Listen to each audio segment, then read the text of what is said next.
pratiques de la prédication. Nous allons apprendre à connaître, à découvrir les pratiques de la prédication.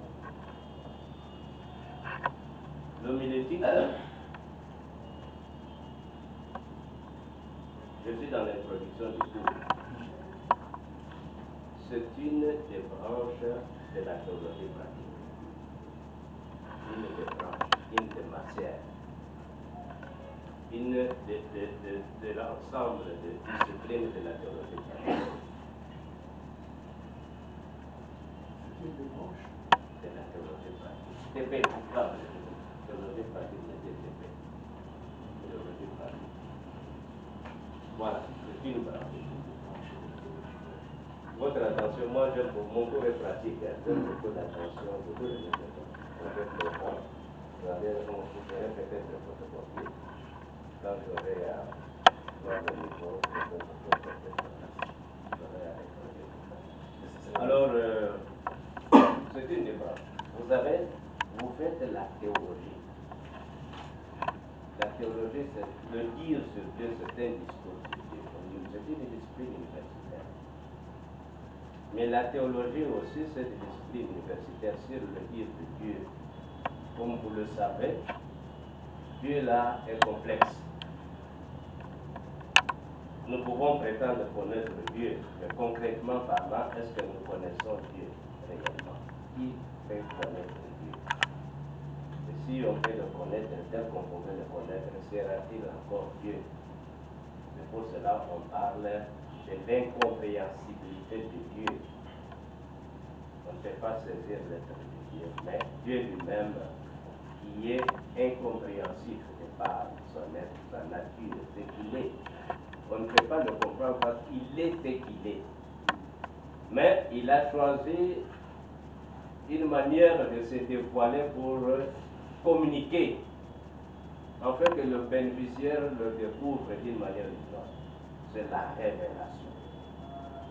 Donc, en théologie, tous les discours que nous avons, de différentes manières, de différentes façons, Ancien Testament, Nouveau Testament, État de l'Église, la mythologie, etc., tous les discours là, se centrent sur la révélation.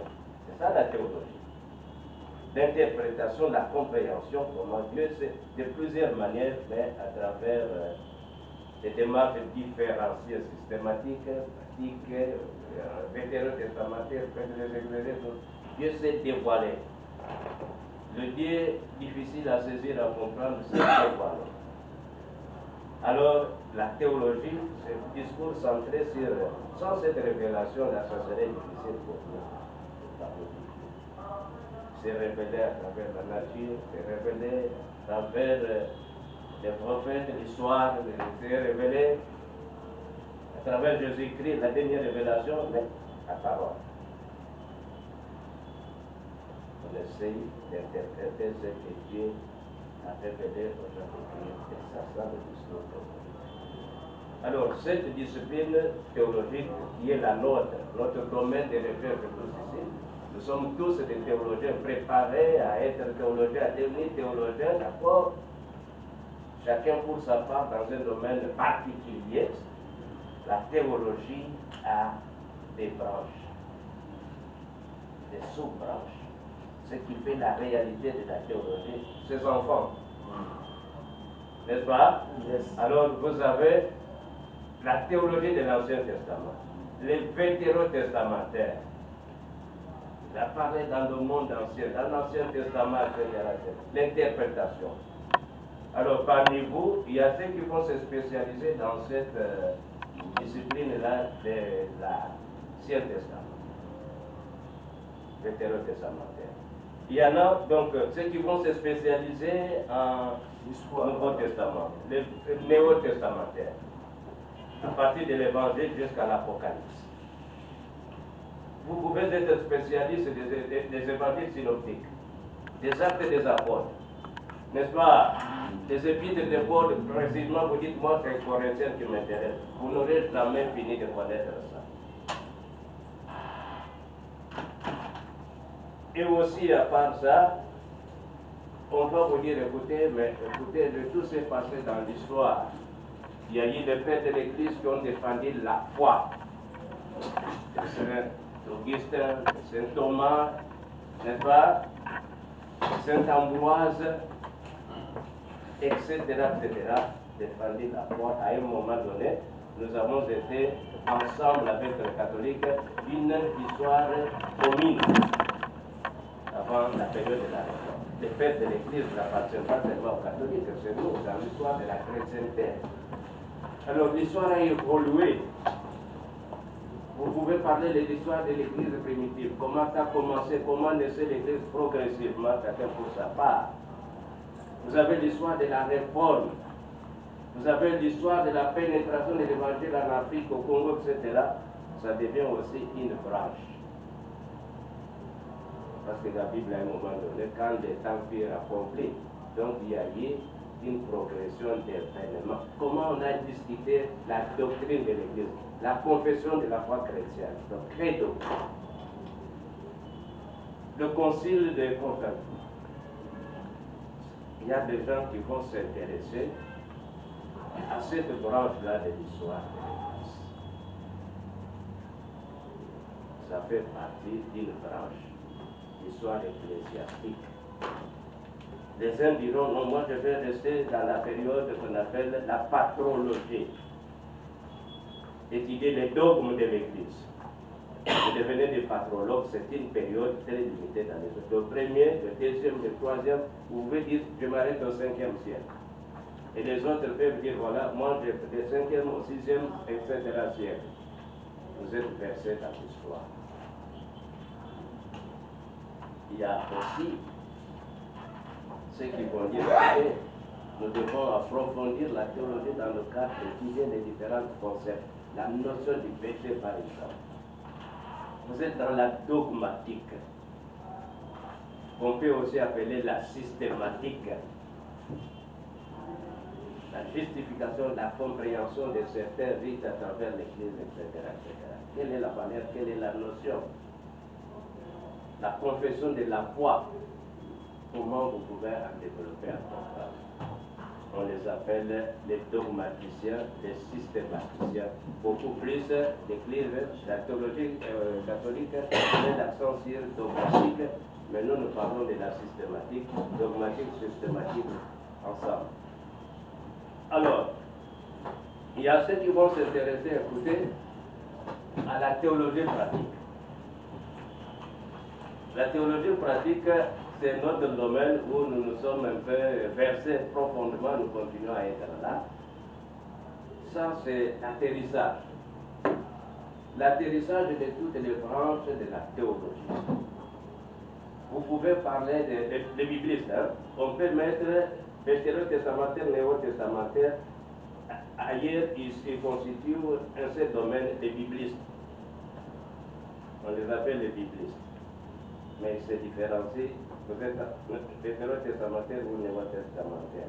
Tous les discours d'exégèse, tout ce qui est histoire de l'Église, tout ce que vous pouvez parler, n'aura de sens que sur la pratique, comment ça se vit. Alors c'est ça le domaine de la théologie pratique, où moi-même je suis praticien. Alors vous allez dire quoi? La théologie pratique s'occupe de quoi? L'agir de l'Église. Comment l'Église répond à sa mission? Elle a reçu mandat d'évangéliser, d'accord. Elle a reçu mandat de baptiser, d'accord. Elle a reçu elle répond comment l'Église. Les pratiques, la théologie pratique examine les pratiques de comment l'Église vit les recommandations de la vie chrétienne. Dans la théologie pratique, vous avez ce qu'on appelle les axes de la théologie pratique. C'est enseigner, l'annonce de la parole. N'est-ce pas? L'annonce de la célébrer, le culte. Toutes les liturgies seront liées dans un culte quelque part là-bas. Comment on s'organise? Parce que le rôle de l'Église c'est aussi enseigner, célébrer, parce que vous ne pouvez pas être chrétien sans célébrer la reconnaissance à ce Dieu. Comment vous répondez? C'est l'axe de la théologie pratique. Une des tâches de la théologie pratique, annoncer, célébrer. Il y a aussi ce qu'on appelle koinonia, la communion. Ils étaient tous ensemble. un des secrets de la croissance de l'Église, c'est cette communion fraternelle spirituelle. Donc l'Église doit travailler à ça. Et une des natures de l'Église, c'est l'unité. Sans ça, c'est votre association privée, c'est votre mutualité. Et dans ça, nous sommes une seule Église, ce qui confesse la foi en Jésus-Christ, l'Église universelle, catholique, protestante. Dans le christianisme, vous en avez les trois là. Le catholicisme, le protestantisme et l'Église orthodoxe, qui est là, proche des catholiques. Ce sont des églises basées sur la doctrine du christianisme qui confessent la... Nous avons le même credo catholique que nous. Ce qui nous différencie peut-être l'interprétation de certains ajouts, de certaines formulations, mais au juste, la même foi. Aujourd'hui, ils ont compris que Luther avait raison parce qu'il est retourné à la Bible. Et ils enseignent Luther dans leur faculté et dans leur et les autres réformateurs. Alors la théologie pratique s'occupe aussi, l'autre axe de la théologie pratique, c'est la diaconie. Sans ça, ça pose problème. Vous voyez, dans beaucoup de l'église, on fait des vidéos, on fait tout, centré sur nos vies à nous, mais pas sur les autres. Le soutien, la diaconie de l'église. Comment les... Parce que Jésus, vous connaissez le discours programme de Jésus. L'Esprit du Seigneur va oint pour... Il a enseigné, il a guéri, il a nourri, n'est-ce pas? Il a soutenu. Il s'est attardé vers ceux qui étaient en difficulté. Il a guéri. Alors l'Église doit répondre à ça. L'Église a cette mission de répondre à ça à travers les œuvres de caritas. Le soutien aux autres, les orphelins, les veuves, les réfugiés. Ça doit nous interpeller comme l'Église, parce qu'il faut penser aux j'ai tenu, vous m'avez habillé, j'avais faim, vous m'avez nourri. Donc la théologie pratique a ces quatre axes-là, proclamer, célébrer, l'unité, koinonia et diaconia. Ça fait partie des tâches de la théologie pratique, l'agir de l'Église. Par agir de l'Église, je voudrais comprendre les pratiques de l'Église. Je donne un petit exemple. Votre attention. Je ne suis que dans l'introduction. Les pratiques. Il nous est recommandé de prêcher, d'accord. Mais je ne peux pas aller prêcher comme je veux prêcher là, avec ce que j'appellerais le prêcheur. Non, non. Il faut comprendre les principes, les exigences de la prédication. À qui je m'adresse? Il y a ceux qui prêchent en abandonnant même le contenu du texte. Ils ne s'en réfèrent pas là. Ils font ce qu'on appelle les pamphlets. J'étais dans le quartier, on est venu m'informer, pasteur, on est en train de parler mal de vous, c'est Pierre. Il était avec son frère, André, il parlait, et le dimanche c'était un rendez-vous, je suis à la terre. Ah, c'est un pamphlet. Ils ne viennent pas à l'église pour suivre ça. La prédication doit passer. Et le texte dit qu'est-ce qu'il a dit pour la faire. Alors, je dois respecter la théologie pratique, c'est de faire les actes de l'Église, de pratiquer l'agir de l'Église, les actions de l'Église. Prier, c'est bien, mais comment nous prions? Comment est notre liturgie? Le temps, c'est combien? Ma prédication prendra combien de temps? Les gens là, c'est conforme, c'est pas conforme. Quel enseignement on peut dégager? Chanter, c'est prier 2 fois. La théologie pratique. Les actes, les célébrations, les bénédictions, le kit des obsèques, comment nous pouvons l'organiser? Va-t-il prendre 2 heures, 3 heures? Qu'est-ce qu'on va prêcher? Les protestants ne prient pas les morts. Mais nous sommes protestants, nous sommes en train de nous débarrasser de nos doctrines pour imaginer ce que font les autres. On va encore louer le mort. On va faire des cérémonies devant le mort. Ça c'est catholique, ce n'est plus nous les protestants. Là où nous sommes pas quittés, nous sommes en train de rentrer sans savoir faire de nous. Prier c'est bien, mais comment prier? Célébrer c'est bien, c'est comment faire? La bénédiction nuptiale, c'est quoi, comment ça, etc. Alors la théologie pratique examine au juste la mission de l'Église, comment l'Église répond à sa mission conformément à ce que Dieu lui-même a ordonné. Parce que d'abord l'Église, c'est Dieu, Jésus-Christ, qui nous donne cette Église et nous demande d'agrandir, à croître l'Église. Alors, qu'est-ce que nous faisons pour la croissance de l'Église? Quand j'entre dans une paroisse de Dieu, quels sont les signes vitaux de l'Église? L'Église vit, elle est rayonnante, elle est comment? Ça fait partie de ce qu'on appelle le travail de la théologie pratique. Alors la théologie pratique a aussi ses branches parmi lesquelles, je disais, nous voyons ça. Il y a la liturgie. Celui qui fait ça, s'appelle un homiléticien, un spécialiste, mais malheureusement chez les protestants, on est théologien en général. Si vous allez chez les catholiques, vous allez trouver des homiléticiens. Ceux qui se spécialisent en liturgie, il y a beaucoup de livres, la liturgie de bailliage, la liturgie de la Sainte Seine, la liturgie de bénédiction, la liturgie de dédicace, la liturgie. Comment est-ce que on peut avoir un liturgiste dans le cas de la théologie? Et là, c'est branche, tel que l'homilétique, tel que la liturgie, tel que le ministère de l'Église, comment fonctionne l'Église. L'Église a une dimension spirituelle. Avec Jésus comme la tête de cette Église, le Saint-Esprit qui conduit l'Église, etc. Les membres qui sont des pierres vivantes. L'Église, son fonctionnement sur le plan spirituel, mais aussi l'Église qui est spirituelle a une dimension sociale, physique, ce qui génère les conflits à l'Église.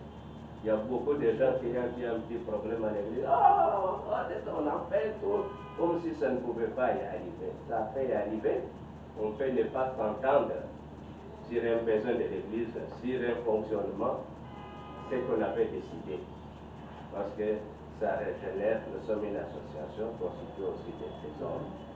Et nous, les hommes, nous sommes limités par rapport. Nous vivons dans la finitude. Mais quand il y a un obstacle, le mieux serait de relever vite l'obstacle pour que ça ne génère, ça ne persévère pas pour décroître l'Église. Comment fonctionne l'Église sur le plan spirituel, à travers ce qu'on appelle les ministères, les dons, les charismes. Ça fait partie de la théologie pratique. La gestion de l'administration de l'Église, des structures fonctionnelles et organisationnelles, ça fait partie de l'Église. La pédagogie religieuse, ça fait partie. La catéchèse qui est la colonne vertébrale de l'Église, basée sur la formation de toutes les catégories de personnes, des jeunes, des adultes, etc. La catéchèse, la formation catéchétique. C'est pour cela que vous voyez les catholiques, même dans les paroisses, ils ont ces structures-là, ils ont ce comité-là. Arracher un catholique de sa foi, ce n'est pas toujours facile. Même les vieilles personnes, ils sont instruits, ils sont formés continuellement, mais beaucoup de protestants, ils se contentent seulement de la prédication du dimanche. Ce n'est pas la prédication qui doit nourrir la foi. C'est une exhortation, mais la foi doit être nourrie pour avoir une foi adulte, des chrétiens adultes, avec une maturation. C'est la formation. Donc je voudrais dire que la théologie pratique, elle est au carrefour. Sa force, c'est d'être au carrefour entre la théorie et la pratique. Et il n'y a pas une théologie sans pratique. Ça n'existe pas. Donc, c'est une des branches, la théologie pratique, une des sous-ensembles de la théologie. Et dans cette théologie pratique-là, il y en a qui continuent à avoir la mission comme branche de la théologie pratique. Mais d'autres institutions, ils ont séparé. Bien qu'il y ait complémentarité, vous avez la théologie pratique, vous avez la missiologie. N'est-ce pas? Ceux qui vont se spécialiser dans la mission, l'écuménisme, etc. Ça constitue aussi une des branches de la théologie pratique. D'une manière ou d'une autre. Je ne vais pas beaucoup me concentrer là-bas, c'est peut-être un aperçu, qui est pour dire que la théologie est large. Mais pour le moment, je suis là pour vous donner une des branches de la théologie qui s'appelle l'homilétique. Et nous allons découvrir cette branche de la théologie pratique s'occupe de quoi? J'ai écrit ici les pratiques de la résignation. Alors, c'est une branche importante. C'est une branche très importante. Vous savez pourquoi je dis cela? Suivez-moi un peu. Les missionnaires, les réformateurs, Luther, Calvin, et les autres réformateurs qui ont suivi Luther, celui qui a donné la ligne de démarcation du protestantisme, c'est Luther. Et c'est Calvin. Luther a commencé, mais un peu proche des catholiques. Quand vous comprenez un peu la compréhension de la Sainte Seine, des sacrements, la terre comment, vous sentirez que Luther est un peu la compréhension, c'est plus proche des catholiques. Mais Calvin a donné la démarcation. Quand on dit ceci c'est mon corps, ceci c'est mon sang, est-ce que c'est Jésus présent ou il est symbolique? Calvin et Luther restent un peu proches des catholiques où la présence de Jésus dans les éléments de la Sainte Seine. Mais Calvin va dire non, non, c'est une présence spirituelle, c'est une présence symbolique. Il y a encore des petites divergences entre les protestants et même. Pour ça, ce n'est pas le moment d'en parler. Alors, je dis que pour les protestants, on dit ceci. L'Église, c'est l'événement de la parole. L'événement de la parole. En d'autres termes, qu'est-ce que cela signifierait? C'est dire concrètement, l'Église naît d'une parole prêchée. C'est une évidence. C'est vrai. Pour qu'il y ait une Église, il faudrait qu'il y ait une parole qui a été comment? Prêchée. Remontons à la Bible. Le livre des Actes des Apôtres, chapitre 2. N'est-ce pas? Oui. Vous lisez comment est née l'Église. Après la mort de Jésus, etc. Il est parti, il est ressuscité, etc. Les disciples étaient restés cloîtrés. Jésus lui-même avait promis. Vous resterez à Jérusalem, je répandrai vous sur vous quand vous aurez reçu le Saint. Vous serez capables de témoigner. Ils avaient peur. Vous savez, même Pierre, là, ne pouvait plus dire autrement. Il avait régné Jésus. Mais ils ont reçu le Saint-Esprit, ils étaient capables. Le premier discours de Pierre, il a annoncé Jésus que vous avez fait. C'est Jésus, voilà, voilà, voilà, voilà. Et les Juifs étaient dit, que ferions-nous? Il a dit, mais repentez-vous et soyez baptisés. Et la Bible dit que ce jour-là, il y a eu 3000 personnes. Et après, le jour suivant, il y en avait 4, quand vous lisez les actes, il y en avait 5, il y en avait 6. Par la suite, la Bible ne dit plus rien. On ne savait plus compter le nombre de ceux qui s'est baptisés. Donc l'Église naît d'un événement de la parole. Aujourd'hui, je vais donner un petit exemple. Je cherche à comment vous introduire dans la prédication, les pratiques. Regardez, s'il vous plaît, votre attention.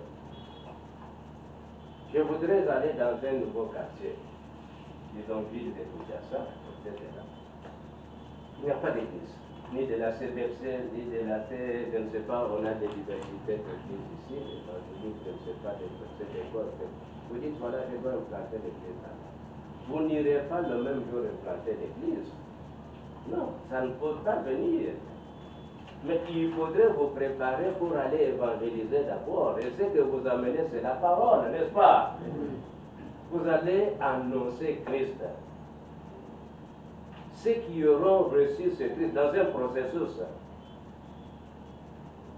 il y a des gens qui disent, voilà, vous avez, on doit vous baptiser. Non, non, nous baptisons prématurément. Je ne suis pas là. Ça fait partie de ce que nous devons avoir. L'éveil de la foi. La première annonce suscite ce qu'on appelle l'éveil de quoi? De la foi. Et l'éveil de la foi vous prépare à la conversion. Et c'est ça la période de ce qu'on appelle la catéchèse pré-baptismale, les préparant à leur intégration dans l'Église à travers le baptême. Et après le baptême, il faut continuer l'enseignement qu'on appelle la catéchèse post-baptismale jusqu'à la fin de la vie de quelqu'un, même au-delà. Alors, vous aurez gagné déjà 2, 3, 5, 4, 5, 6, jusqu'à... Vous aurez un noyau de gens qui auront reçu la parole. C'est à travers ça que l'Église peut être implantée, parce que vous avez eu des gens qui ont été prêchés, qui se sont convertis. L'Église est un événement de la parole, il faut qu'il y ait une parole prêchée. Et quand nous retournons dans les livres des Actes des Apôtres, on nous dit qu'ils se rassemblaient autour de quoi? De la parole. Ce qui nous unit à l'Église même aujourd'hui, c'est quoi? C'est la parole. Donc la parole est au centre de notre ministère. Et il faut chercher comment la présenter. Il faut chercher comment la présenter. Donc, les protestants, s'il vous plaît, la prédication a une grande importance. La prédication a une grande importance. Et c'est ce qui appelle leur protestantisme tout au long des siècles. Tirez attention, je vais un peu vous réveiller une petite attention de ce que font les catholiques. Vous pouvez avoir un culte pour nous, sans élément de la Sainte Seine. Mais vous n'aurez pas un culte sans prédication. Ça n'existe pas chez nous. Mais les catholiques, vous n'aurez pas une messe sans Sainte Seine. Non. Pour eux, au centre, c'est quoi? Au centre du culte, c'est quoi? L'Eucharistie, la Sainte. Mais pour nous, les protestants, je ne vais pas avoir un culte matinal sans quoi? On ne sous-estime pas les sacrements. Nous en avons deux. Pour nous, les protestants, les catholiques, alors, je ne suis pas là pour dire pourquoi, etc. Mais c'est ce qui fait les recommandations des amis, aller prêcher, convertissez, baptisez, prenez la recommandation. Ce qui constitue l'Église, ce sont ces sacrements, c'est important. Mais le culte pour nous, la prédication, c'est un élément central parmi les éléments du culte. Vous ne pouvez pas vous réunir, on prie, et puis il n'y a pas d'exhortation, il n'y a pas de ceci, c'est la quand vous organisez un culte, vous devez avoir quoi? La parole en votre tête. Donc la parole est très importante. Dans l'appellation, les catholiques l'appellent prêtre. Il se réfère à l'ancienne appellation, Ancien Testament, prêtre, etc. Mais nous, les protestants, nous n'appelons pas prêtre, nous appelons pasteur, en nous référant à la Bible, n'est-ce pas? Si, grandement. Vous serez des pasteurs. Je suis le bon berger, j'ai des pasteurs très précis qui conduisaient les troupeaux dans l'Ancien Testament, qui veillaient sur la vie, qui nourrissaient, etc. Le pasteur. Mais l'appellation du pasteur des protestants, il y a même ceux qui cherchent à être des révérends, des évêques, tout ça. Donc mon pasteur dit déjà beaucoup. Il ramasse le tout là, il est compris. Monseigneur. Alors, le pasteur, hein, on l'appelle le ministre de la parole. C'est ça l'appellation de nous, les protestants. Ministre de quoi? De la parole. Ministre de la parole. Pourquoi il est appelé ministre de la parole? Parce que la forme de son ministère, c'est la parole. La forme de son ministère, c'est quoi? La parole. Les exhortations, partout où vous allez, c'est la parole. Vous n'apprêtez pas seulement le dimanche, n'est-ce pas? Oui. Vous donnez des enseignements variés, très tout à fait variés suivant les circonstances. Tel que vous êtes là, vous êtes en train de vous préparer. Il y a ceux qui sont déjà des pasteurs consacrés. Et je veux aussi vous dire que la porte d'entrée dans le ministère pastoral, c'est la consécration. Je ne vais pas créer un problème ici pour ceux qui sont déjà dévancés dans ça. Non, non. Devenir pasteur, c'est un processus. On n'est pas né pasteur, On n'est pas né chrétien, on devient chrétien, n'est-ce pas? L'entrée ontologique dans l'église, c'est le baptême. On devient chrétien par le baptême. Vous êtes baptisé, et là, vous avez le nouveau nom chrétien. Vous avez reçu l'onction du Saint-Esprit. Vous êtes chrétien, une nouvelle créature, c'est le baptême. On ne peut pas donner une carte de membre à quelqu'un qui n'est pas baptisé. On ne peut pas vous appeler à prendre la Sainte Seine avec les autres quand vous n'êtes pas baptisé. Vous pouvez être à l'église pendant une année, 6 mois, tout ça. Aussi longtemps que vous n'êtes pas baptisé, vous avez seulement des liens avec l'église. Vous avez des liens avec qui? Dans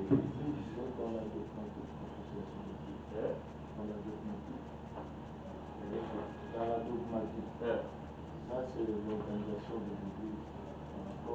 Bon, ça c'est de moi, d'une manière générale, je suis théologien. N'est-ce pas? Je ne vais pas entrer dans des polémiques. C'est ça le repère. Je ne suis pas dans une polémique, mais d'une manière générale, j'enseigne comme théologien. Chacun pour ma part. J'ai aussi mon église, qui a ses faiblesses, qui a ses efforts. N'est-ce pas? L'église est constituée des hommes, ils peuvent se réunir, parler de leur doctrine, n'est-ce pas? Mais concrètement parlant, ne peut être appelé membre de l'église qu'elle baptisée. Hein? Recevoir Christ, c'est une étape. Concrétiser que ce Christ-là, vous l'avez reçu par l'acte de baptême. Je ne sais pas si vous voyez. Donc, devenir chrétien, c'est un processus qui commence par la première annonce, l'éveil de la foi. On vient, on vous prêche, vous acceptez, approfondir ce oui-là. Pour l'approfondir, c'est cet approfondissement qui va vous amener à cet acte baptismal-là. Que ferions-nous alors? Convertissez-vous et soyez comment? Baptisés au nom de Jésus. Et dès lors que vous êtes baptisé, l'Église vous donne un certificat de membre. N'est-ce pas? Vous devenez membre de quoi? De l'Église. À part entière. Et il n'y a pas de petits membres, de grands membres. Non, vous devenez enfant. Vous héritiez du Christ.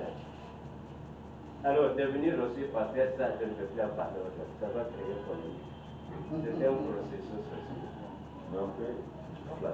Je peux plater? Oui. C'est important. Je platerai prochainement.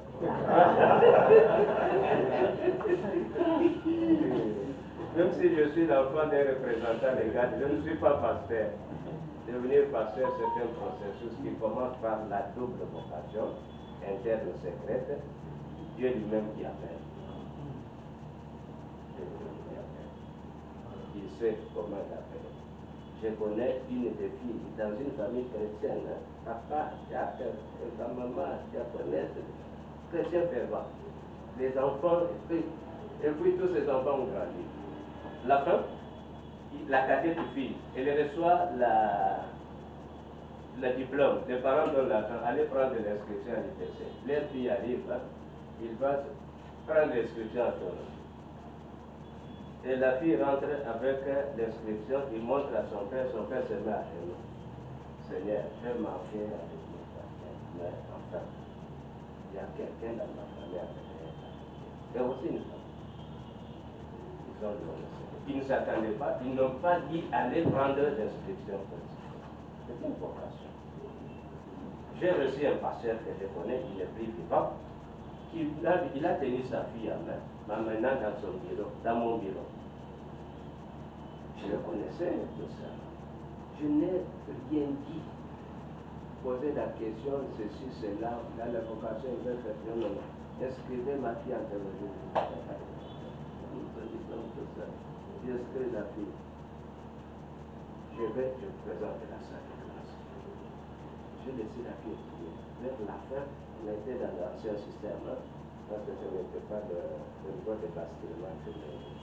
Alors, vers la fin du premier semestre, j'appelle la fille. Comment vous voyez les enseignements? La vocation, elle me fait ça. Elle n'a pas ouvert la bouche. Elle m'a fait comment? J'ai compris. Et ça ne venait pas. L'année se termine. je vois l'applicabilité est passable. Je dis, mais qu'est-ce que vous ressentez? Ça vient. Elle continue le même jeu. Je l'ai laissé évoluer. Deuxième année, comment? Elle dit, c'est en troisième année que j'ai senti, elle m'a répondu. Donc c'est compliqué à faire dire.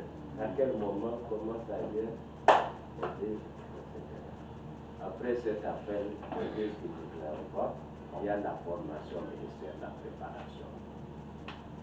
Vous devez vous préparer à faire tout ce que nous sommes en train de dire. Donc l'Église, c'est une réalité à part. N'est-ce pas? Vous connaissez son esprit, ses fruits, les exégèses, comment les principes et la gestion. Vous devez. Vous ne pouvez pas devenir médecin sans. Donc vous allez opérer quelqu'un, vous ne savez pas ici, quel pot, par où, piquer, tout ça. Une spécialisation, une compétence dans le secteur de la préparation. Et la porte d'entrée, la consécration. Vous prenez l'engagement de servir. Et l'Église, vous pouvez dire, et l'Église vous a dit. On demande à Dieu, donc l'imposition de main, il y a ce qui s'appelle l'anamnèse. Il se passe beaucoup d'actions là-bas. Je ne suis pas dans les actes. Beaucoup. Ce qu'on dit à Dieu, ce qu'on recommande, et ce que Dieu a dit pour vous, la porte d'entrée dans le ministère. Vous êtes mandaté, légalisé, autorisé à exercer ce ministère. Je ne suis pas là. Mais je voudrais vous dire que vous vous préparez à ce ministère-là, complexe, qui a la forme de la parole. Par conséquent, c'est très important, l'Église, l'événement de la parole, n'est-ce pas? Et connaître les pratiques de quoi? C'est très important. C'est votre secteur, c'est votre vocation, ministre de la parole. Vous allez nourrir les brebis avec la parole qui vient de Dieu. Vous saurez à quel moment, quel type de parole je fais, quel texte, comment je fais mon exégèse, à qui je m'adresse, le temps, les minutes, etc., quel ton, quelle illustration. Il y a beaucoup de gens qui prennent, on fait une aventure, venez prêcher, vous êtes là, non, je vais prêcher, donne-moi la Bible, il fait seulement comme ça, il fait, bon, il dit, je ne sais pas, c'est une parabole, c'est un poème, c'est un proverbe, c'est quoi au juste? Ce que je lis là, qu'est-ce qui précède le texte? Qu'est-ce qui suit le texte? Ou bien vous trouverez les autres. Hein? Il n'est pas préparé comme vous ici. Il va se contenter, il dit qu'il prend seulement un seul verset. Mes amis, vous prenez ce verset-là, vous l'allez décortiquer à base de quel contexte du texte libre. Parce que si vous mettez de côté le contexte du texte libre, ça devient votre. Ce que vous-même vous appeliez votre discours. Ou bien vous êtes là, il y a ceux qui boivent, il y a ceux qui volent, est-ce que c'est ce que dit le texte? Ou bien vous êtes là, un sermon qui devient à la fin la condamnation.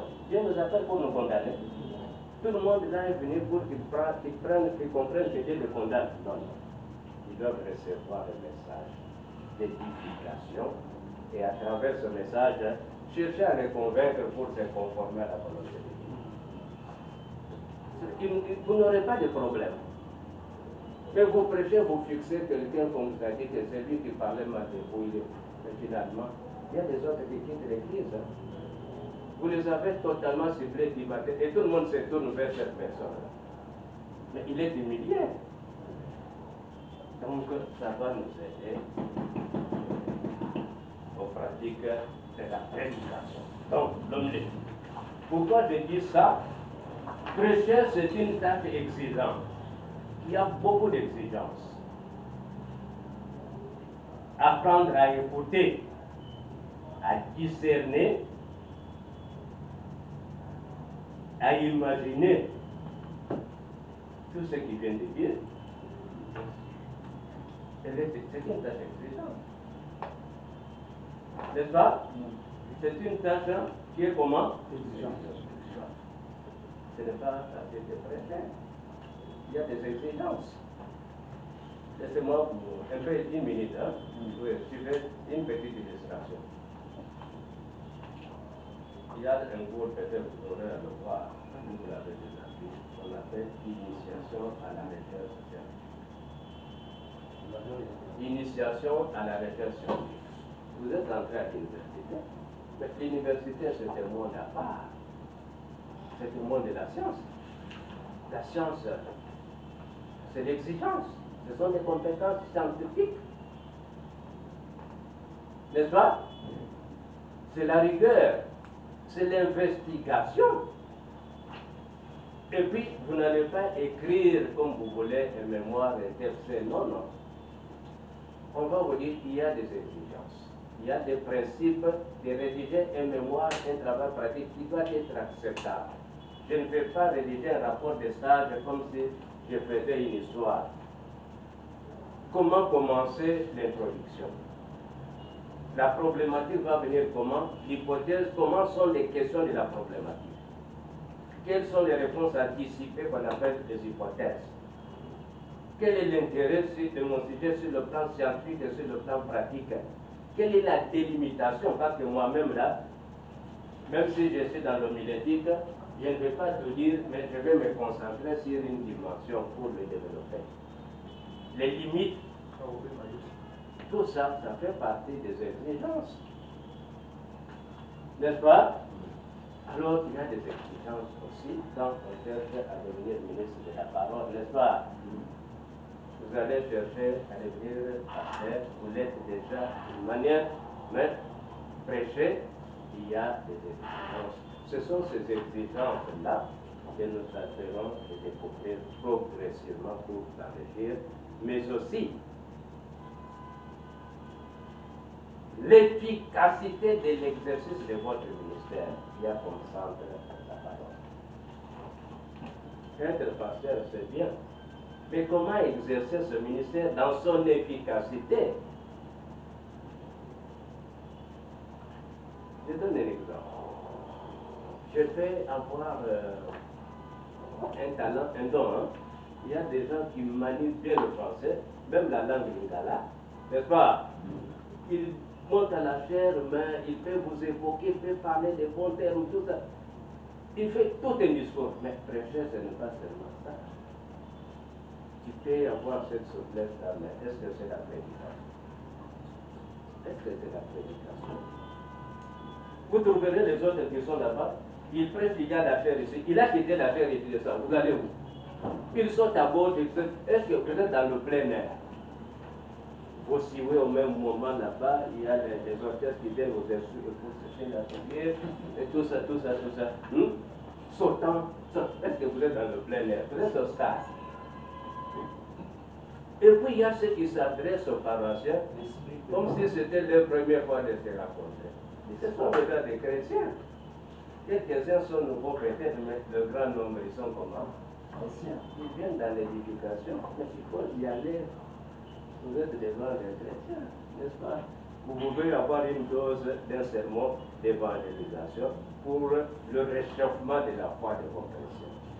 Vous réchauffez un peu, à un moment donné, vous avez pensé qu'il y a baisse d'engagement, tout ça, vous les exaucez. Donc, ce sont des principes. Ou vous êtes là, vous frappez la table, vous partez, vous n'êtes pas dans un discours magistral avec vous comme je le fais maintenant. Vous allez les dire réveillez-vous. Non, non. La communication va réveiller de l'attention. La communication. Ou peut-être une illustration, d'accord. Vous êtes resté dans l'illustration pendant 5-10 minutes. Mais il risque de sortir avec l'illustration. L'illustration venait renforcer votre message. Mais l'illustration ne vient pas emballer les paroissiens, n'est-ce pas? Qu'est-ce que j'ai reçu?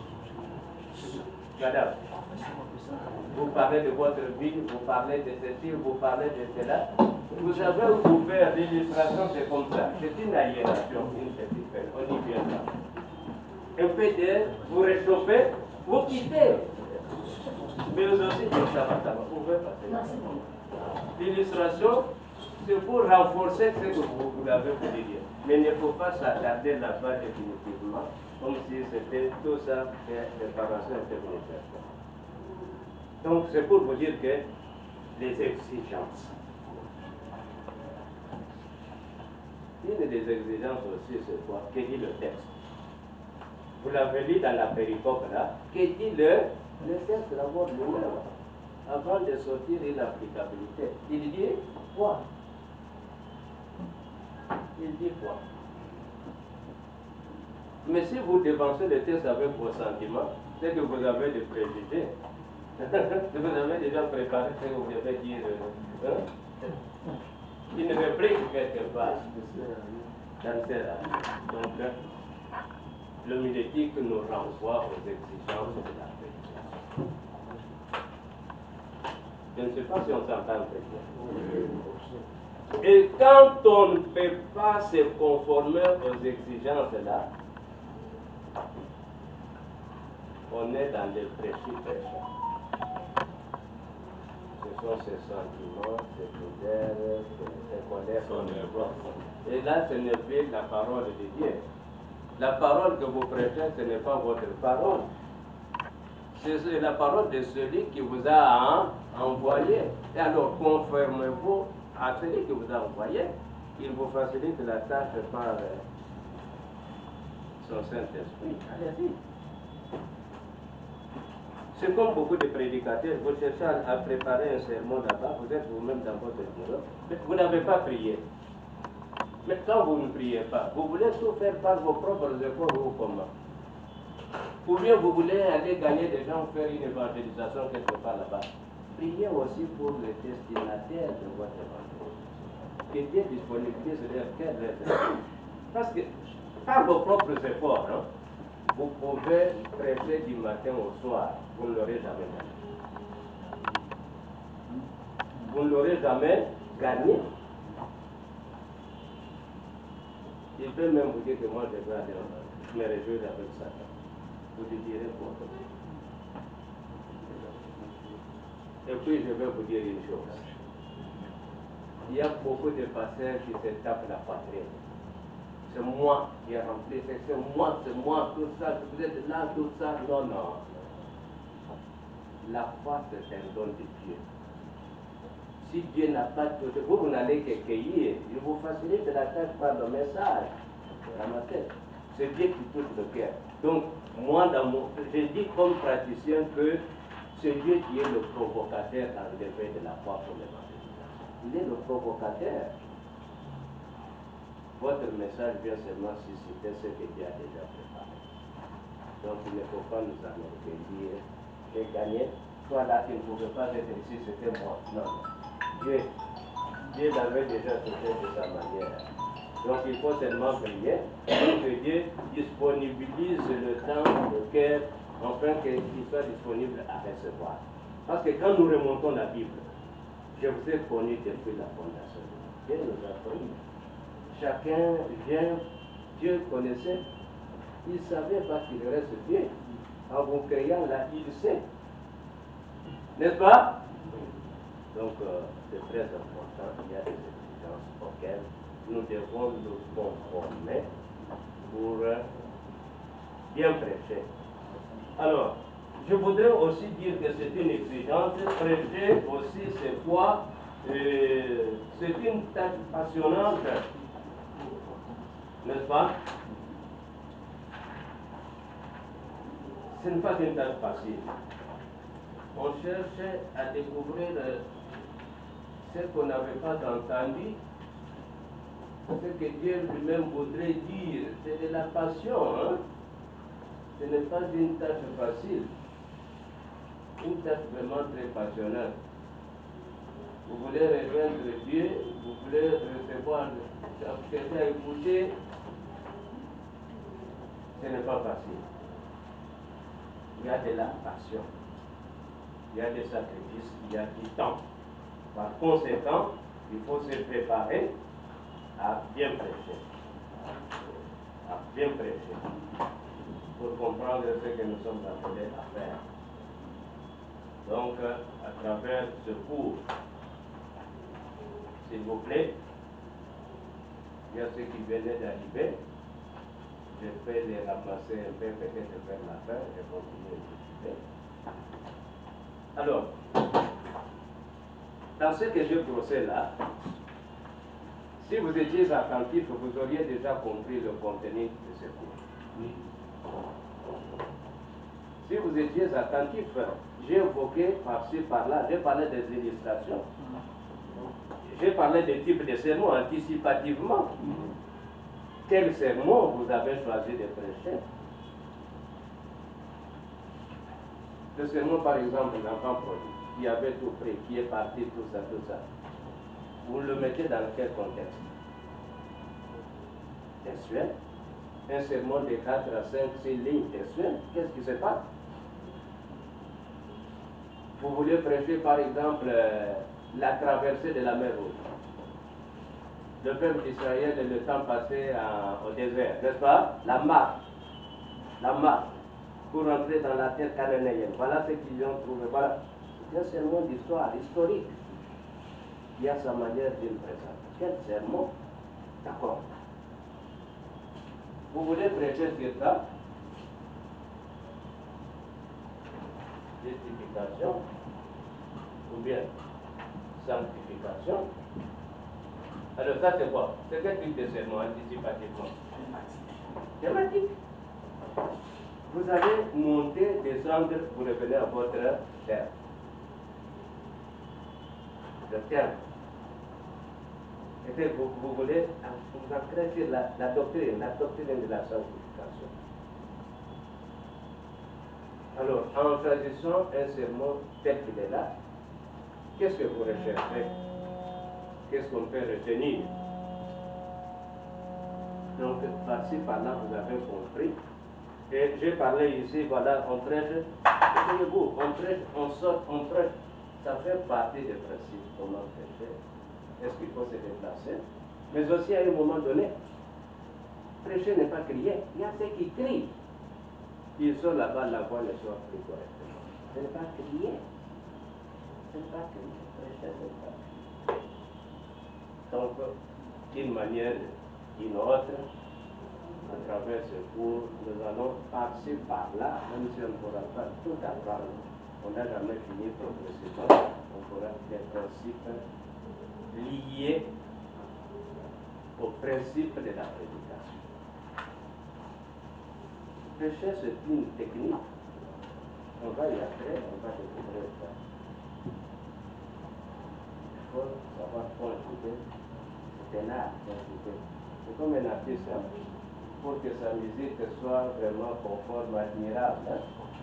Mais il doit savoir comment assaisonner ça, le rythme, l'accent, tout ça. Ça va sortir d'une manière agréable. Ça va conjuguer. Vous avez un artiste, hein? Ok.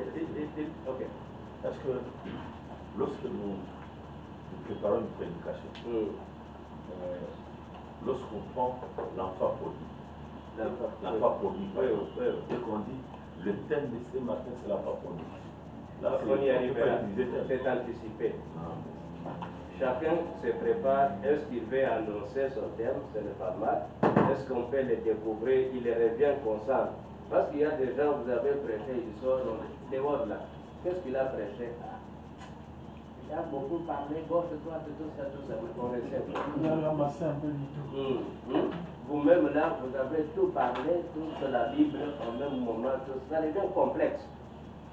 Parce que dans la prédication, il faut arriver à convaincre.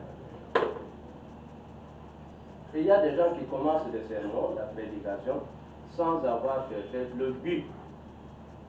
N'est-ce pas?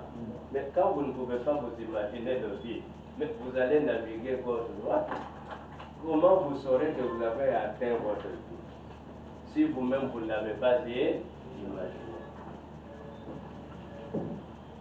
Et puis, vous êtes là parce que ce sont des principes là. Il faut vous poser aussi la question, après mon sermon, on va prédiquer, n'est-ce pas? Qu'est-ce qui aura changé dans la vie de mes fidèles? Qu'est-ce qui aura changé? C'est parce que vous ne pouvez pas prêcher pour prêcher.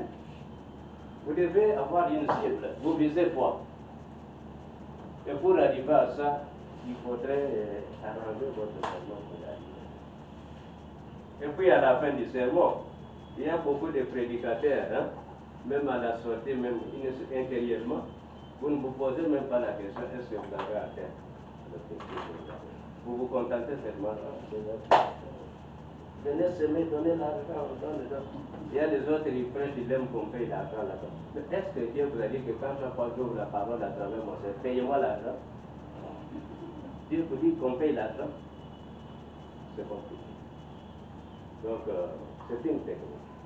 Vous voyez, un artiste, hein, il a ramassé un morceau d'art, il veut tailler, il a coupé. Il veut faire ça d'une manière que ça soit quelqu'un qui est dans sa pirogue en train de naviguer, n'est-ce pas? Il va transformer le bois là, il y met, il fait l'œuvre qu'il veut faire, et le sentiment qu'il a, il doit inculquer dans ce statut-là, quand vous le voyez, il y a des explications de ça. C'est une technique. Parce que comment ils seront enracinés dans cette parole? Avec quel mot?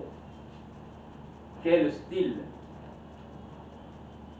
Vous êtes théologien, si vous allez sortir, allez parler en grec, allez parler en hébreu, est-ce que les formations vont comprendre?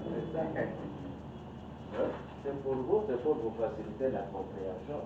Et quand vous parlez, allez vous adapter, allez vous. Il n'y a pas besoin de grec. Le mot vient du grec, tout ça. Vous les étouffez sans le savoir. Donc, si vous m'avez compris par-ci, par-là, j'ai voulu vous dire que, à travers ce cours, c'est une branche de la théologie pratique. Et j'ai expliqué que ça ici. La théologie pratique veut dire quoi? Elle s'occupe de quoi?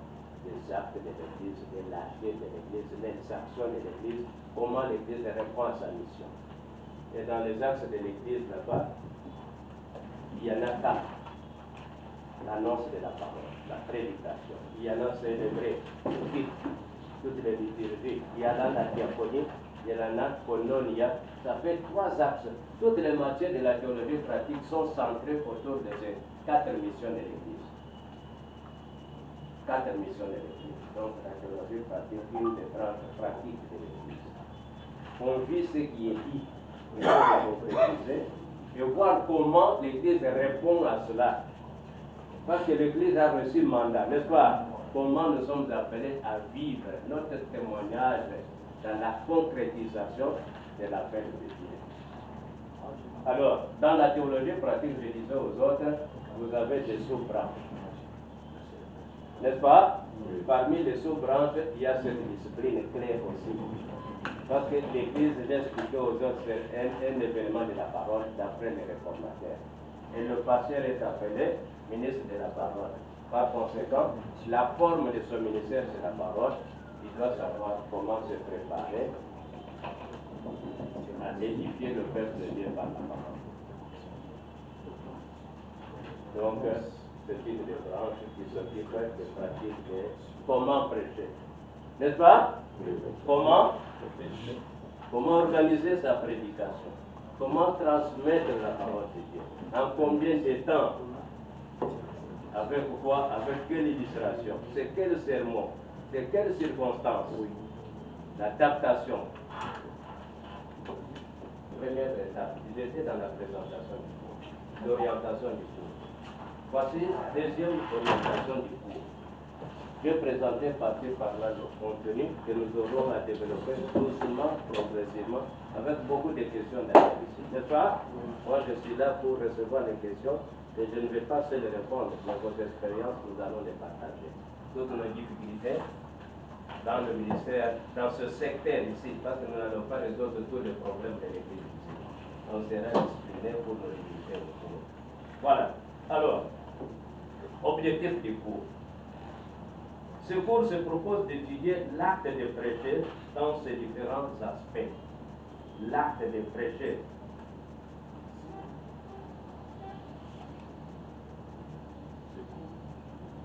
Donc, se propose d'étudier quoi?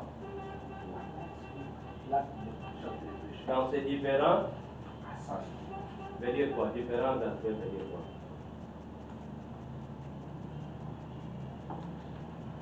L'acte de prêcher. Donc, comment prêcher?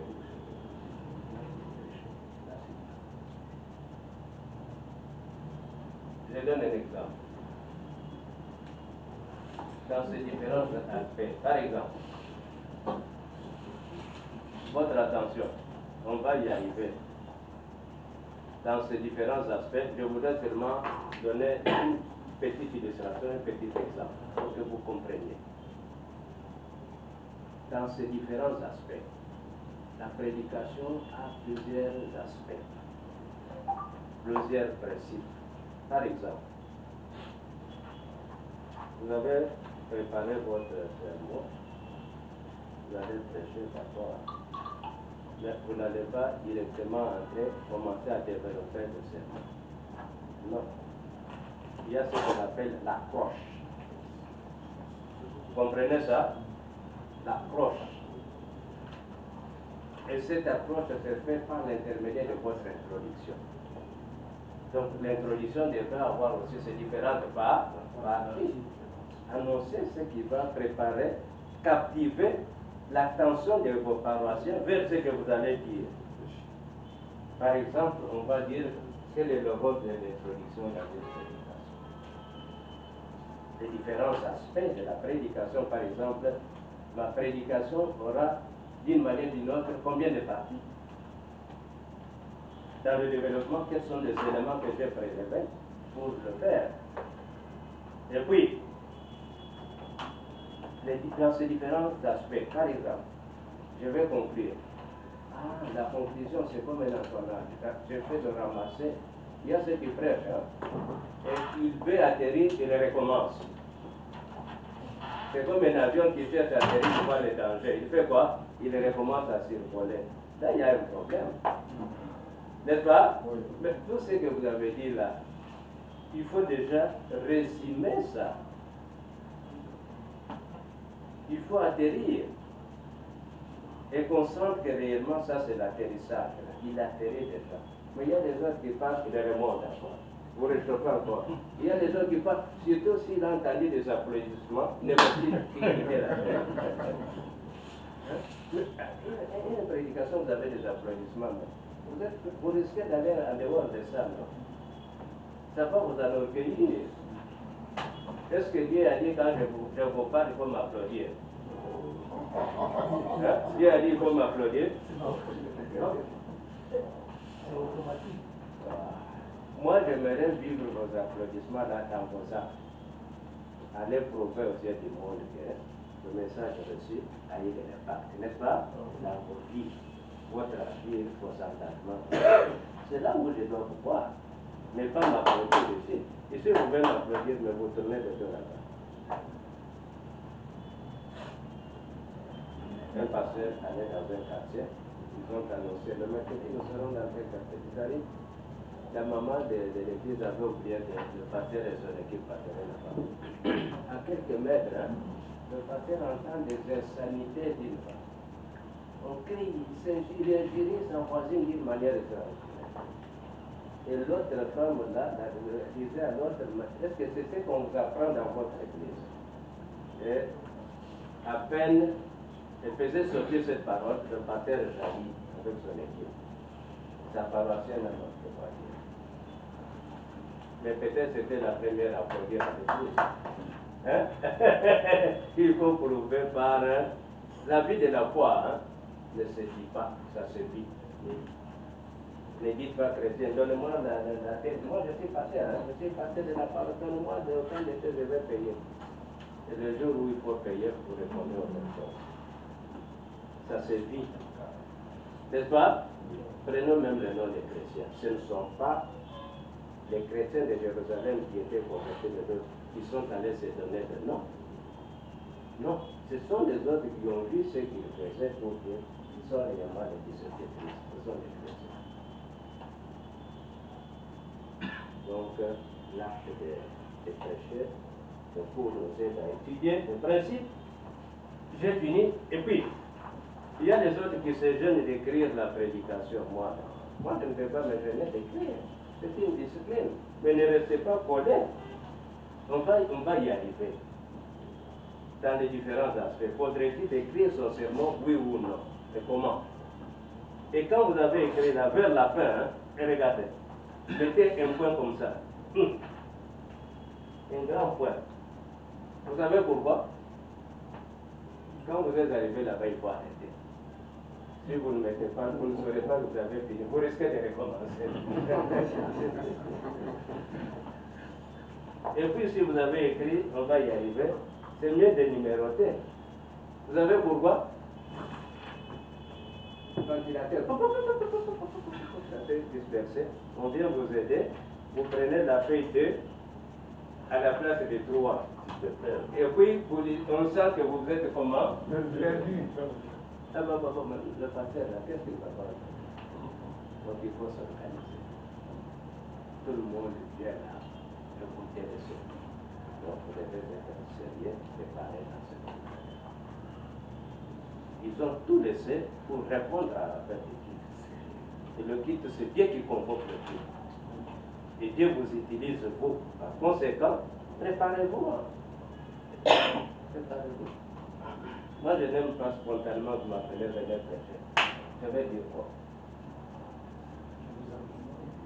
Bon, il faut avoir sa cartouche, bien sûr. Hein, parce que c'est un soldat. Il doit avoir une cartouche. Ça va arriver. Mais quand vous êtes quand même, vous voulez inviter votre ami, il faut le préparer. N'est-ce pas? Oui. Il ne faut pas faire ce que les catholiques font. Toute la soirée, on a été dans les caritas, là. Comment des kermesses, hein? Je connais un collègue. Kermesse payant, vivant, le matin, 4 h du matin, comme chez eux, c'est une. Il va s'habiller, et puis ils disent, hein, tout est déjà écrit la veille de la messe, ils donnent la Sainte. Je ne sais pas si vous êtes à comprendre. Ça se prépare. Il faut avoir du temps, d'être sérieux avec cette chose. Dites à votre ami qui vont m'internet, je viens chez vous quand, comment je vais vous aider pour vous préparer aux conséquences. N'est-ce pas? Vous vous recommandez aussi à Dieu pour le travail que vous allez faire. C'est un travail spirituel. Donc, le cours propose d'étudier l'acte de prêcher dans ses différents aspects. Nous aurons à découvrir les différents aspects de la prédication.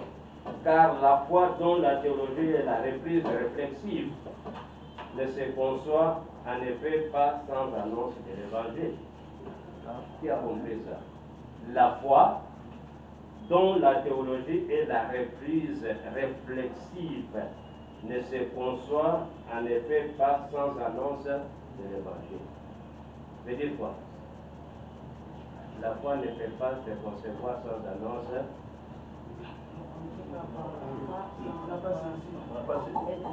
Merci, madame. Voilà. Oui. C'est ce que je disais que l'Église est un événement de quoi? De la parole. L'Église naît d'une parole prêchée. Par conséquent, il faudrait réellement. La foi ne peut pas se concevoir sans annonce de l'évangile. Professeur, vous pouvez terminer la phrase. La foi dont la théologie est la reprise réflexive, et le réfléchir sur le texte, n'est-ce pas, ne se conçoit en effet pas sans annonce de quoi? De la parole, de l'évangile. Il s'agit non seulement de communiquer,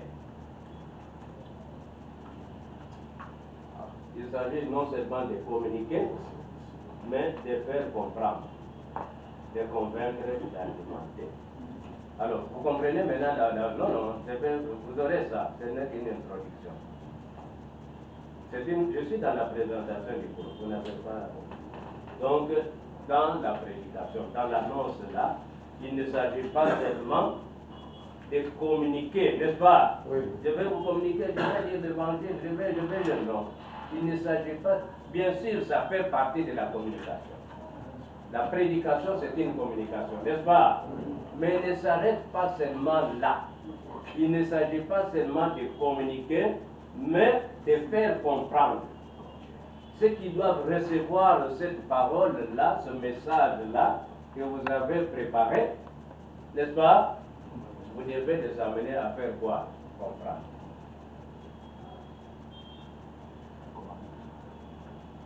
Il ne s'agit pas seulement de communiquer, mais de faire quoi? Comprendre. S'il vous plaît, vous avez la Bible. Mais ce qui est écrit, ce que vous voulez communiquer là, n'est-ce pas? Vous vous époumonez pourquoi? Qu'ils comprennent, non? Que leur vie change et qu'ils s'adaptent, qu'ils se conforment à la volonté de Dieu. Il ne s'agit pas seulement dans la prédication de communiquer, mais de faire comprendre et aussi de quoi? Convaincre.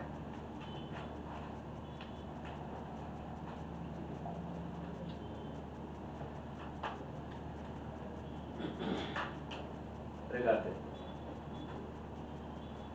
S'il vous plaît. S'il vous plaît.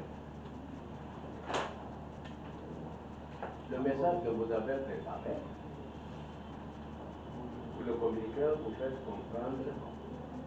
Mais pour que quelqu'un, s'il vous plaît, se détache de sa vie d'enfant pour une autre vie, une nouveauté de vie, une autre marque, n'est-ce pas? Il faut le convaincre. Vous allez prêcher quelqu'un, vous allez l'annoncer l'évangile. Pour qu'il vous accepte, il faut faire quoi? Le convaincre. Donc le message que vous relevez dans la Bible là, vous ne le communiquez pas seulement, mais vous devez chercher. Alors ça devient alors une technique, n'est-ce pas? Vous voyez, c'est pour cela on dit que la prédication c'est un art. Hein? Vous me donnez un appareil de sonorisation, mais pour que ça devienne agréable, je dois savoir, je dois dire comment on appelle ça? Des claviers. Je tape quoi, je touche quoi, ça c'est doré, façon, ça. La combinaison là, qu'on apprécie. Alors il faut chercher à quoi? Convaincre. Quittez votre vie. Débarrassez-vous de ceci. Donnez. C'est recommandé de Dieu. Qu'il soit convaincu que donner, ça fait partie des responsabilités du chrétien. L'Église vit des dons des soins de ses membres. Ce n'est pas Dieu qui nous envoie l'argent, il nous donne les moyens de trouver cet argent. Mais cotiser, l'offrande, tout ça, il faut convaincre nos paroissiens. Mais aussi les convaincre pour voir l'argent de l'Église. Parce qu'il y a beaucoup de paroissiens qui ne savent pas où va l'argent. Beaucoup pensent que c'est pour le pasteur. Beaucoup pensent que c'est pour qui?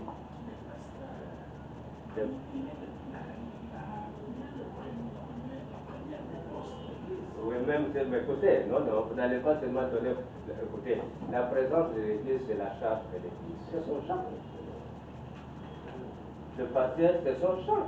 Je ne dis pas champ d'exploitation. Non, non. Le pasteur est là. C'est ça.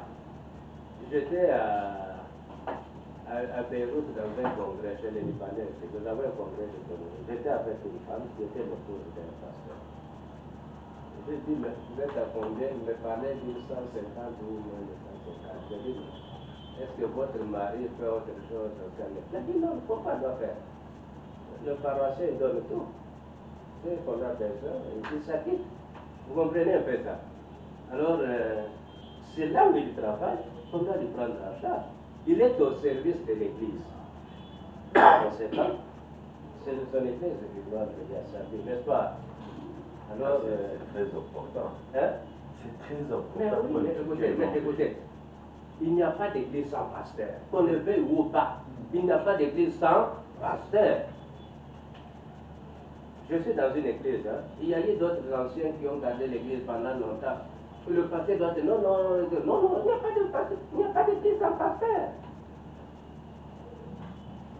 Il n'y a pas d'église. Le pasteur doit, écoutez, vous ne pouvez pas être une église sans éducation, sans scène, sans cérémonie, etc. Donc, mais qui administre la tâche du comité de diacres. Collège pastoral. Le comité de diacres. Et vous savez, dans la définition de l'Église, dans la compréhension des leaders, nous sommes protestants. Nous faut toujours retourner par là pour savoir que nous sommes des tolérants protestants. Il n'y a pas d'église. Leaders et les autres ont dit, l'Église c'est l'assemblée des croyants où la parole de Dieu est fidèlement prêchée et les sacrements fidèlement administrés. C'est là où il y a l'Église, où la parole est fidèlement annoncée. Mais qui annonce la parole? même s'il y a des prédicateurs laïcs. Mais c'est d'abord le pasteur. N'est-ce pas? Ces gens-là que vous avez prêchés par un laïc, tout ça, qui va les imposer les mains? Qui va donner la Sainte Seine? Alors attention avec... c'est le ministère clé à l'Église. Il y en a beaucoup de ministères, mais attention, on appelle le Saint-Ministère. Le ministère de la parole, le Saint-Ministère. Donc il faudrait que les paroissiens arrivent à comprendre que l'ambassadeur, le Saint-Ministère, le pasteur, il est là, il n'y a pas d'église. Il y a l'église où la parole est fidèlement prêchée et les sacrements fidèlement administrés. C'est là où on peut parler de l'église. Vous avez une église toute une année, 6 mois, 4 ans, vous ne communiez pas, mais vous êtes quelle église? Vous êtes quelle église? Ça, c'est votre association.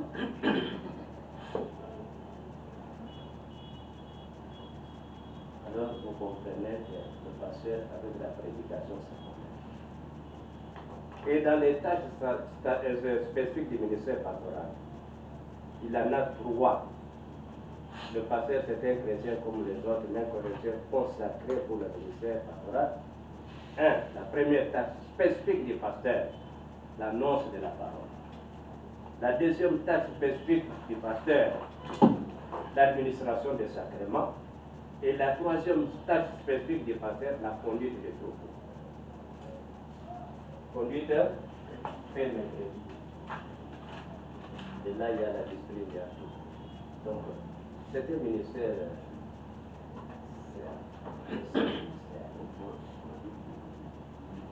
L'annonce de la parole, l'administration des sacrements et la conduite de quoi? Il doit soigner. Et dans la conduite des troupeaux, c'est que vous pensez à quoi? L'accompagnement pastoral. Ils sont obligés de les assister, n'est-ce pas? Refroidir, vous les réchauffer, vous les réveiller, consoler, encourager, écouter, n'est-ce pas?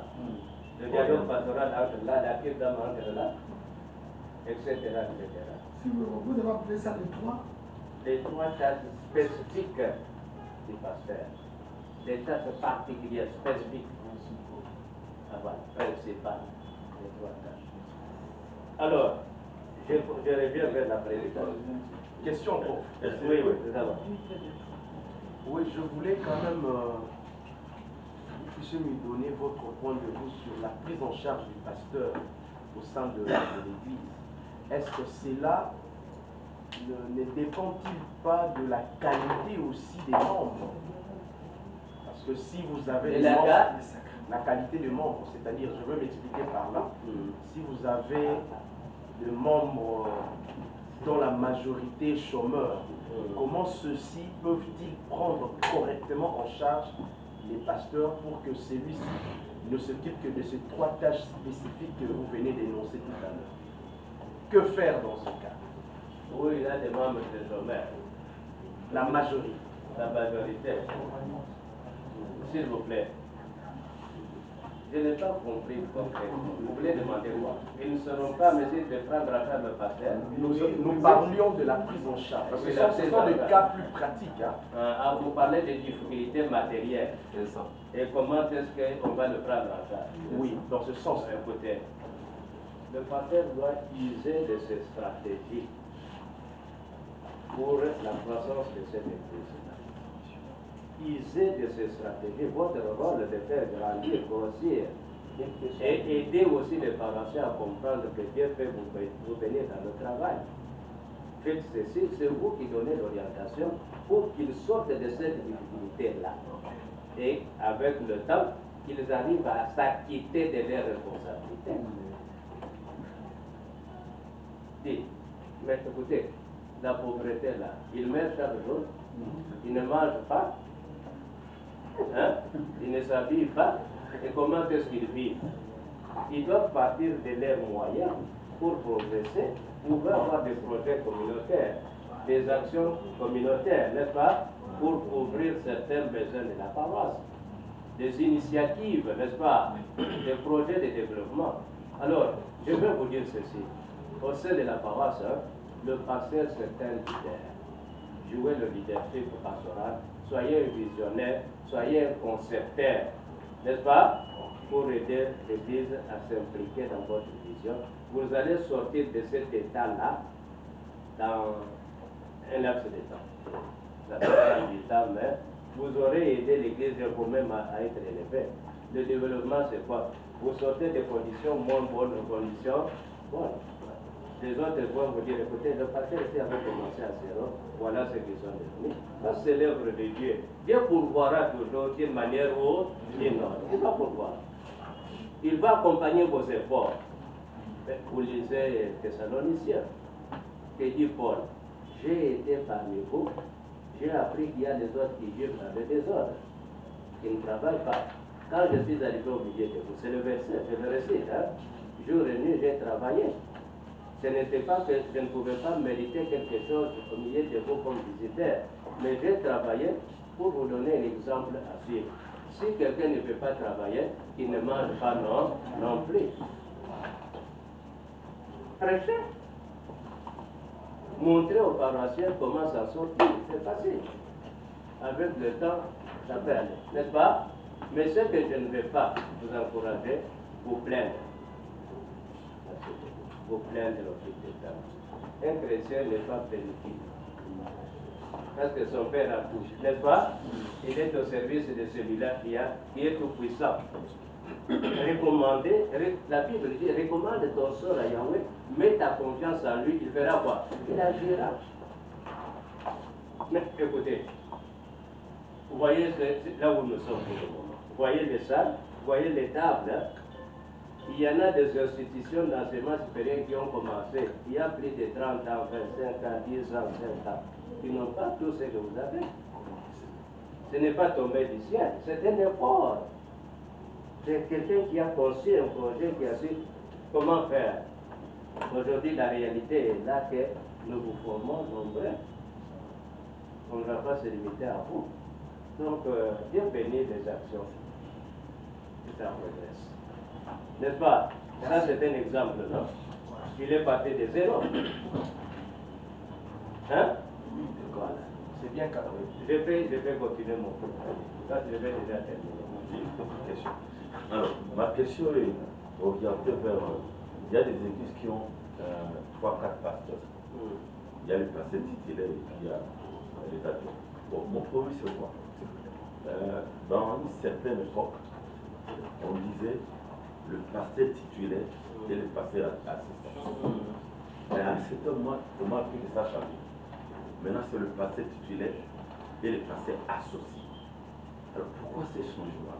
Ok. Il y a adjoint et puis il y a associé. J'ai compris. Je disais ceci.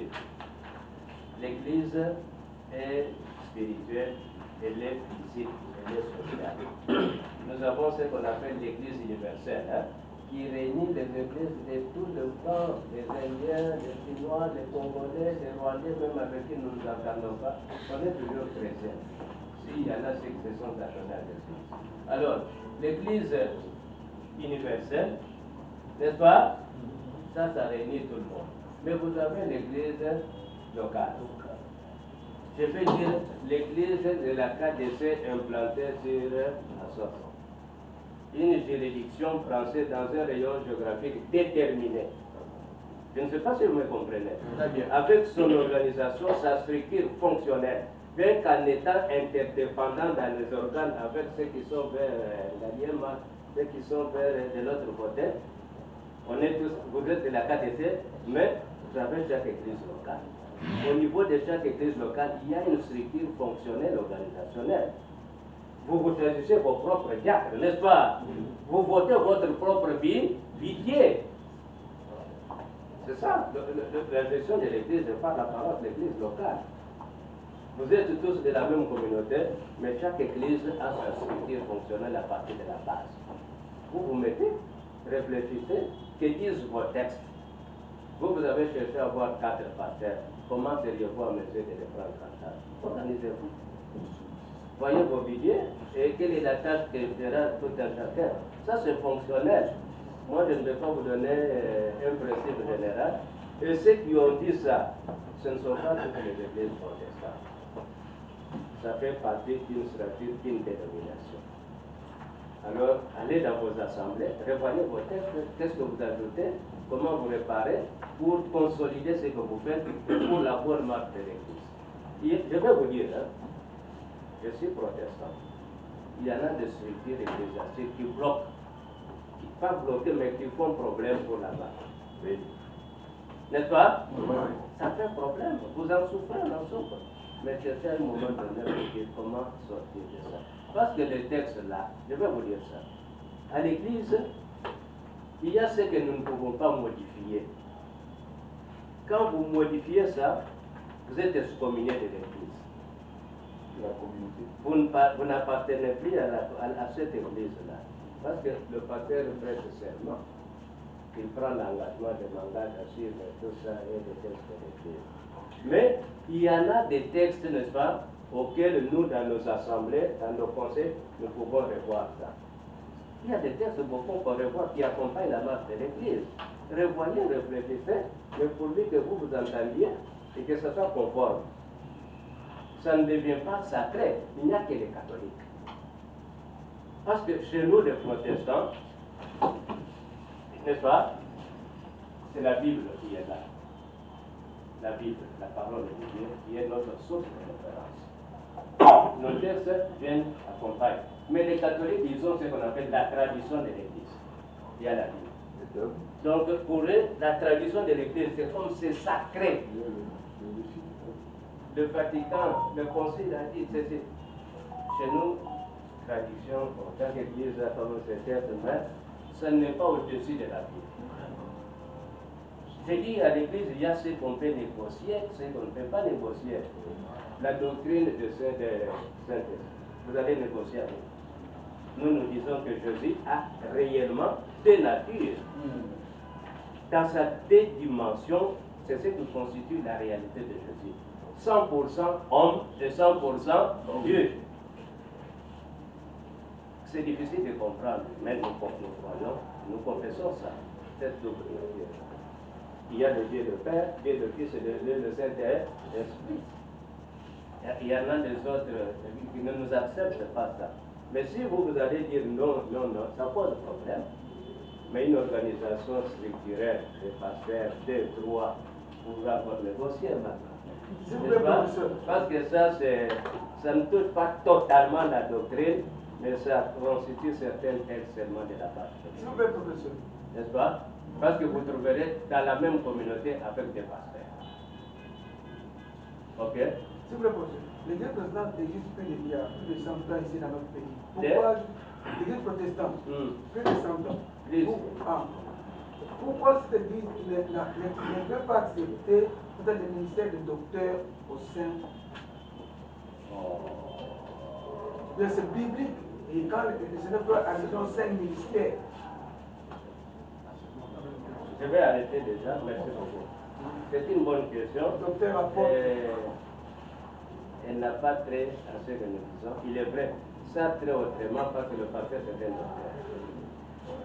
Dans l'histoire de l'Église, il y a Calvin qui a mis l'accent sur ce que nous disons là. Les ministères dans l'Église, il y a le pasteur, il y a les anciens, il y a les diacres, les docteurs. Vous voyez ça? Alors, les docteurs ici existaient dans le temps le plus ancien. Les docteurs, c'était des savants. C'était un titre académique qu'on pense pour.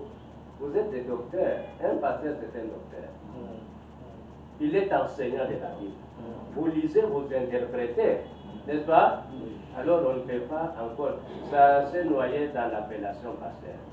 L'appellation docteur s'est noyé dans. Tous les ministères là sont dans le ventre du pasteur. Le pasteur, c'est un prophète, vous annoncez. Le pasteur, c'est un ancien. Vous lisez les épîtres Corinthiens,